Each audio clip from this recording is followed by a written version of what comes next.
Assalamu alaikum. I am Dr. Ejaz Mohiuddin. Let's discuss carcinoma of the prostate gland in continuation of the benign enlargement of the prostate gland.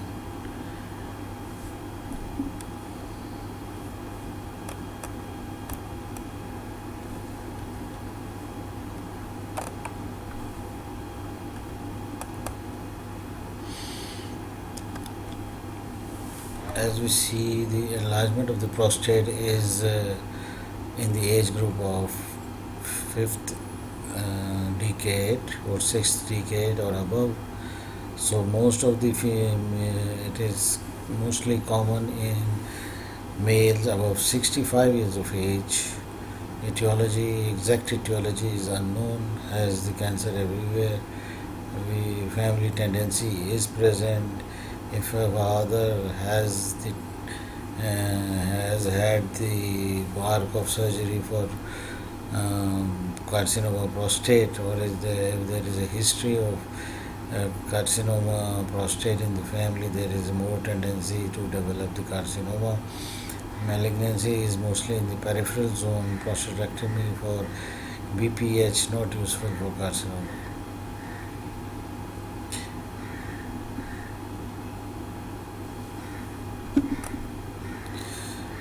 Pathology: microscopic latent found at autopsy. That means many of the patients die without even diagnosing. And when autopsy is done, we find that the patient had a tumor in the prostate gland and it was found on the autopsy. Or impalpable tumors found incidentally during TURP, or when the patient had retention of urine, and for that TURP is done, we find that when its biopsy is done of the matter that is removed, we find that that is not benign, that is in fact malignant. Number 3, early palpable localized prostatic cancer produce symptoms that it may be seen in the early cases, producing symptoms because the prostate gland becomes hard, while as in case of BPH it is soft. Advanced local prostatic cancer produce symptoms again. The advanced cases may also be diagnosed T3 and T4.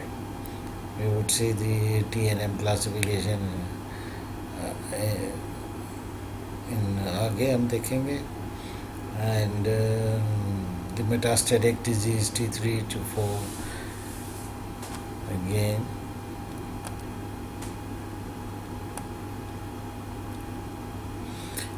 Investigations: PSA, as we said, normal is up to 4, and up to 10 it is the benign enlargement of the prostate gland, and more than 10 millimolar shows carcinoma or malignancy.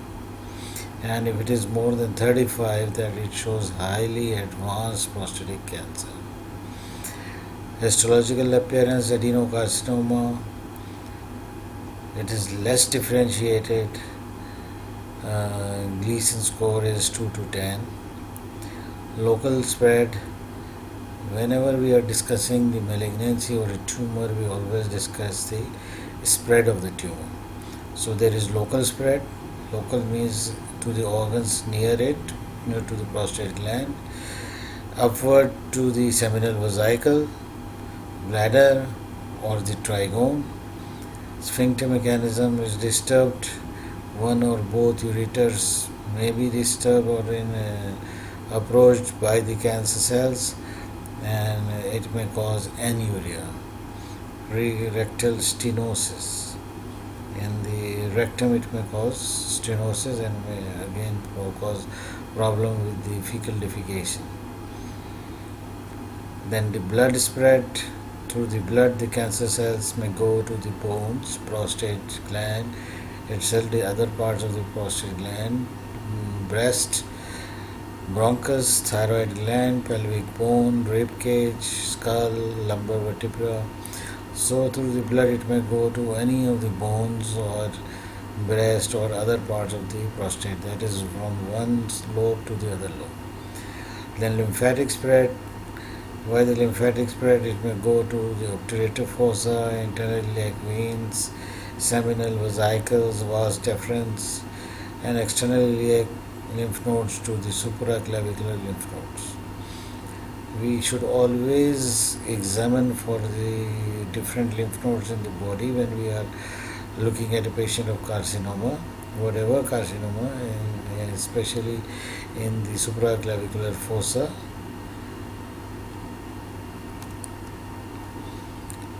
Staging tumor, this is the TNM classification. T1A tumor involving less than 5% of the resected specimen, well differentiated. Well differentiated means it is in the early stages.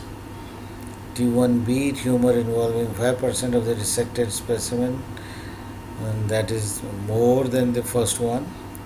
T1C impalpable tumor following investigation of the raised prostatic surface antigen. That means it was not palpable, but the PSA test showed that it is more than 10.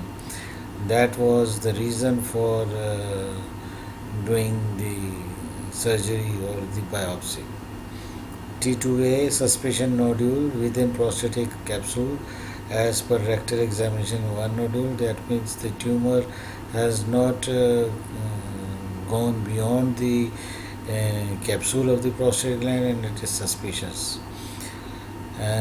But it in one lobe. If it is in two lobes, both the lobes, then it is T2B.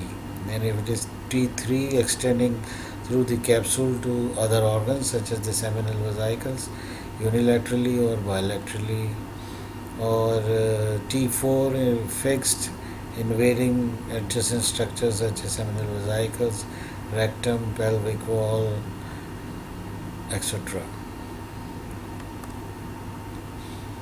By rectal examination, on rectal examination, in case of BPH, benign prostatic environment, it is smooth within the capsule, whereas in case of carcinoma, it is irregular, indurated, that is hard, stony hard, where in BPH it was soft, firm, and there was no obliteration of the median sulcus.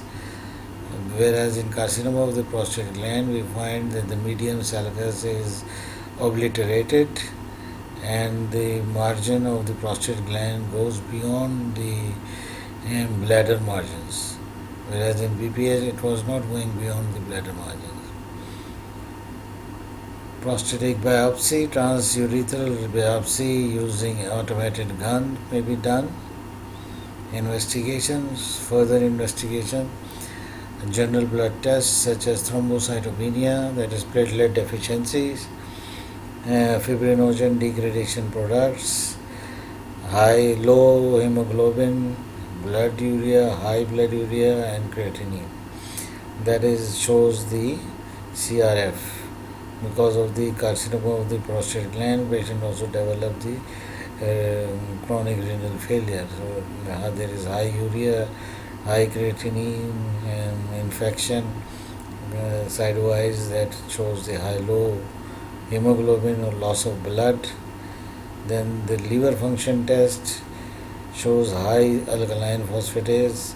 The high alkaline phosphatase is because of the involvement of the bones. The involvement of the bone shows that there is high alkaline phosphatase. Prostatic surface antigen is, as we said, it is more than 10 millimoles, and if it is more than 35 millimoles, it is highly advanced carcinoma. Acid phosphatase high, showing bony involvement of the cancer. Alkaline phosphatase show involvement of the liver, whereas acid phosphatase show involvement of the bones. Radiology, simple KUB X-ray may be done, but that is not going to be clear very much. That will not show much of it. For further IVU or IVP will be done, intravenous urogram or intravenous pyelogram, that would show us that there is residual urine present within the bladder, and then if malignancy is highly complicated and it does not clear in the IVU, then we should do CT scan or the MRI, because the CT scan and the MRI would show us the things which are not clear in the IVU. Then the bone scan may be done to see the involvement of the bony skeleton, how much bones are involved, how much percentage. Bone marrow aspiration in case of pancytopenia, when the bones are involving too much and they are disturbing the blood formation. So we have to, and there is pancytopenia, that is all cell types are decreased, so we have to do the bone marrow aspiration to diagnose. Carcinoma of the treatment in early cases of the carcinoma, when a digital examination, we have to do is TURP, transurethral resection of the prostate gland.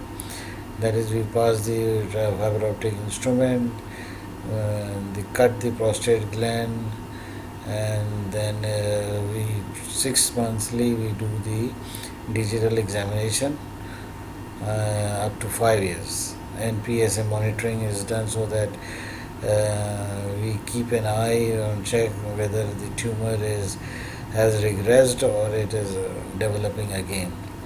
In case of advanced cases, we may give hormone ablations, and then we may give palliative treatment, that is the clearance of the bladder, then radiotherapy, or then hormone treatment is female hormones, that is estrogen may be given or progesterone. Then radiotherapy is done, orchidectomy is done, bilateral orchidectomy is done so that the male androgens are not formed, and so the patient may develop the enlargement of the breast when orchidectomy is done, but it is very useful treatment. Medical castration, again estrogens, androgen blockade, and the chemotherapy. So this was about the carcinoma of the prostate gland. I hope we would be in line. If any problem is there, I would be available on the group, surgery group, on the WhatsApp. Thank you so much. That's for today.